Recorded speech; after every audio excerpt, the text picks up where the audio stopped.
কই যাবেন ভাই? আমি তো গাইবান্ধা যাবো। গাইবান্ধা? কোথায় যাইছো? আমি এখানেই থাকি, কি হয়েছে ভাই? কালিয়ে করে। আর গাইবান্ধা যাবেন? এখন কয়টা বাজে? এখন তো টাইম দেখা হয় নাই, 3টা বাজে। এখন 3টা বাজে, আপনি দাঁড়ায় আছেন, কোথায় যাবেন? গাইবান্ধা, যাবেন না কেন? আমার দেশের বাড়ি গাইবান্ধা, আমি মাঝে মাঝে যাই। ও, এখন কি এখানে দাঁড়ায় আছেন কেন? গাড়ির জন্য অপেক্ষা করতেছি। গাড়ি নাই? না, গাড়ি পাইতেছি না, কোনো গাড়ি পাচ্ছেন না? কোনো গাড়ি পাইতেছি না।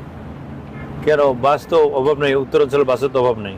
এখন এখন এখানে সবসময় গাড়ি দাঁড়ায় না, খুব জায়গাটা খুব ভালো না। বাস স্ট্যান্ডে যান, এখানে তো যে কোনো একটা দুর্ঘটনা ঘটতে পারে। এখন ওই সাইডে থাকলে সমস্যা, চিন্তা হয়ে যেতে পারি।